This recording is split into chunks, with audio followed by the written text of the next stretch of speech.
ఆలయం, అంత పవిత్రమైన పురాతనమైనటువంటి ఆలయం రంగనాయకుల స్వామి పవళించి ఉన్నటువంటి ఆలయం మన నెల్లూరు నగరంలోనే ఉంది.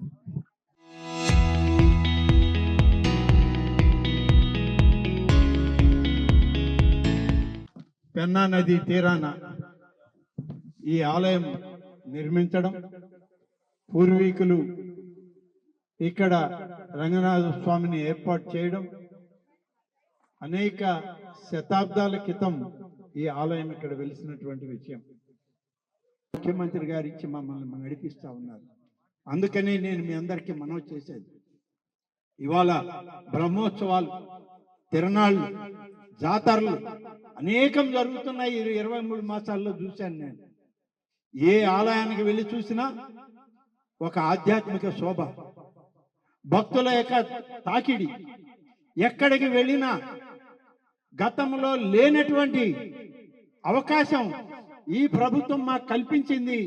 మేము ఈ గుడికి వస్తున్నాం, ఈ గుడిలో పూజ చేసుకుంటున్నాం, ప్రసాదాలు తీసుకుంటున్నాం, ఆ స్వామి యొక్క ఆశీస్సులు తీసుకుంటున్నామని చెప్పి అనేక మంది భక్తులు ఇవాళ ముందుకు వచ్చి చెప్తున్నారు. మేము అడుగుతున్నాం, బాగలేకుంటే కూడా చెప్పండి అని అంటున్నాం. ఎందుకంటే తప్పు ఎప్పుడు మాకు కనపడదు. తప్పు ఎత్తి చూపించినప్పుడే ఆ తప్పును సరిచేసుకునే అవకాశం మాకు వస్తుందనే ఉద్దేశంతోనే ఎక్కడైనా తప్పు జరిగినా, ఏదైనా పూజా కైంకర్యాల్లో తేడా వచ్చినా, లేదా ప్రసాదాల నిర్వహణలో తేడా వచ్చినా, ప్రసాదం అన్న ప్రసాదాన్ని పంపిణీలో తేడా ఉన్నా దాన్ని పరిశీలన చేసి ఎప్పటికప్పుడు సరిచేస్తున్నాం. కానీ దురదృష్టం, 5 సంవత్సరాల కాలం అసలు దేవాలయాల యొక్క పరిస్థితి మర్చిపోయినటువంటి పార్టీలు, దేవాలయాల్లో పూజాది కార్యాలు ఎలా ఉన్నాయో కూడా చూడనటువంటి ఆ పార్టీలు, పార్టీ నాయకులు ఇప్పుడు జరుగుతున్నటువంటి దేవాదాయ శాఖ పనితీరుని ప్రశ్నించి సలహా ఇస్తే తప్పు లేదు. కానీ మళ్ళీ ఈ రాష్ట్రంలో విధ్వంసం సృష్టించడానికి మళ్ళీ ఒక ప్రయత్నం చేస్తూ ఉన్నారు. గతంలో ఎప్పుడూ లేనటువంటి విధంగా ప్రసాదాలు అన్నీ బాగున్నా ప్రసాదం బాగలేదు. ప్రసాదంలో సాలెపురుగు వచ్చిందని ఒక దగ్గర, ప్రసాదంలో నత్త వచ్చిందని ఒక దగ్గర దుర్మార్గమైనటువంటి ప్రచారాలు చేసి భక్తుల మనోభావాలను దెబ్బతీయడానికి ఒక దుర్మార్గపు ఆలోచన గత పార్టీల పాలకులు ఇంకా అదే పనిగా చేస్తూనే ఉన్నారు. కానీ దురదృష్టం, రామతీర్థం లాంటి విజయనగరంలో శ్రీరాముని ఆలయం ఉంటే రాముడి తలని శిరచ్ఛేదం చేసినటువంటి ప్రభుత్వం వాళ్ళైతే ఆ తల విరిగినటువంటి ఆ విగ్రహాన్ని అక్కడే పెట్టి వాళ్ళు వెళ్ళిపోతే ఇవాళ ఆ విగ్రహాన్ని విడిభాగమైనటువంటి శ్రీరాముని తలతోటి తీసుకొచ్చి గోదావరిలో నిమజ్జనం చేసినటువంటి కూటమి నాయకత్వం ఇవాళ మాది అని చెప్పి చెప్పక తప్పదు. ప్రతిష్టాత్మకంగా రామతీర్థం గుడికి ఇవాళ గిరి ప్రదక్షిణానికి దాదాపుగా 9 కోట్ల రూపాయలు ఖర్చు పెట్టి పవన్ కళ్యాణ్ గారి నాయకత్వంలో సిమెంట్ రోడ్ వేసి గిరి ప్రదక్షిణం ఏర్పాటు చేయడం జరిగిందని చెప్పి మనం చేస్తున్నాం. గత ప్రభుత్వం ఏనాడు పట్టించుకోలేదు. శ్రీకాళహస్తిలో 22 కోట్ల రూపాయలతో శ్రీకాళహస్తీశ్వర స్వామి జ్ఞాన ప్రసూనాంబ తల్లి యొక్క ఆలయం ప్రదక్షిణకి 22 కోట్ల రూపాయలతో ఇవాళ రహదారి నిర్మాణం చేసి గిరి ప్రదక్షిణానికి ఏర్పాటు చేసింది ఈ ప్రభుత్వం. గత పాలకులు అనేక విధంగా విధ్వంసం సృష్టించారు. రథాలు తగలబెట్టారు. రథం ఎందుకు తగలబడిందంటే తేనె తొట్టి కదిలిచ్చి తేనె తొట్టికి నిప్పు పెడితే రథం కాలిపోయిందని ఒక దగ్గర చెప్పారు. ఒక దగ్గరకు వచ్చేటప్పటికి పిచ్చోడు వచ్చి రథాన్ని తగలబెట్టాడని ఒక దగ్గర చెప్పారు. ఆంజనేయ స్వామి యొక్క తోక విరిగిపోయింది ఏమయ్యా అంటే ఒక వ్యక్తి తాగి తన భార్య మీద కోపంతో ఆంజనేయ స్వామి తోకను దగ్గొట్టాడని ఒక దగ్గర రిపోర్ట్ ఇచ్చారు. ఇన్ని విధాలుగా హిందూ ఆలయాలను, సనాతన ధర్మాలని, సనాతన ఆచార వ్యవహారాలని అపహాస్యం చేసినటువంటి గత పాలకులు ఎక్కడ? ఈనాడు ప్రతిదీ మనం ప్రజల మధ్య పెట్టాలి, ప్రజాసేవలో దైవాన్ని మనం ఉంచాలి, ప్రజలకు అందుబాటులోకి తీసుకురావాలని చేసేటువంటి కూటమి నాయకత్వం, చంద్రబాబు నాయుడు గారి పాలన ఎక్కడ ఒక్కసారి అర్థం చేసుకోండి అని చెప్పి మీ అందరికీ చెప్పాలి.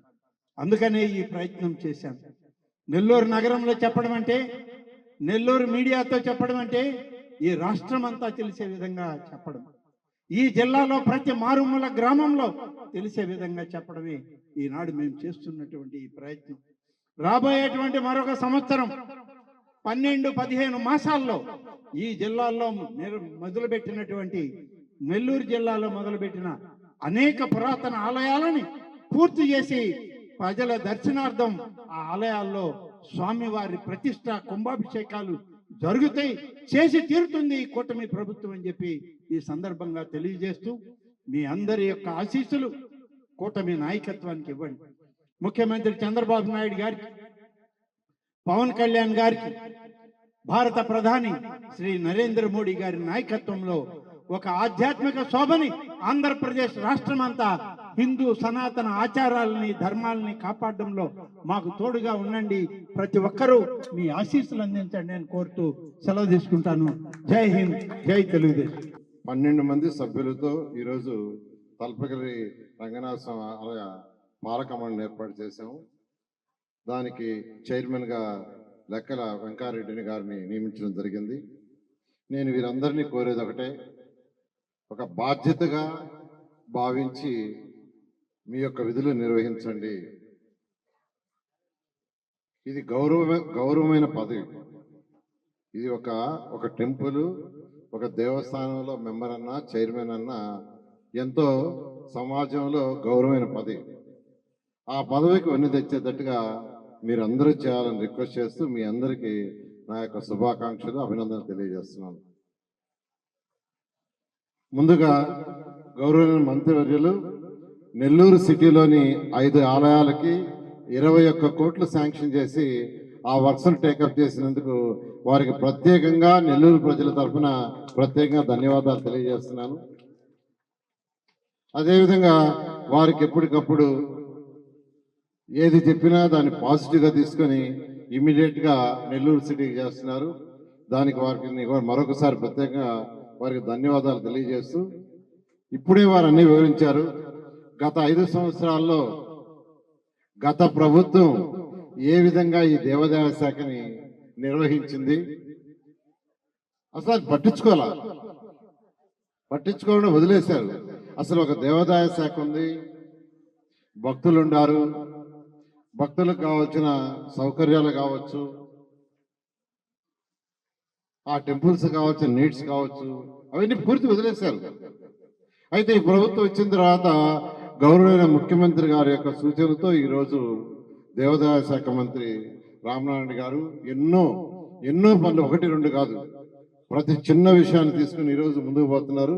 ఇప్పుడే చెప్పడం జరిగింది, తిరుమలతో ప్రక్షాళన స్టార్ట్ చేసి 23 మాసాల్లో దాదాపు 832 కోట్లు 700 దేవాలయాలకి యాక్చువల్గా శాంక్షన్ చేసి ఈరోజు వర్క్ జరుగుతున్నాయి.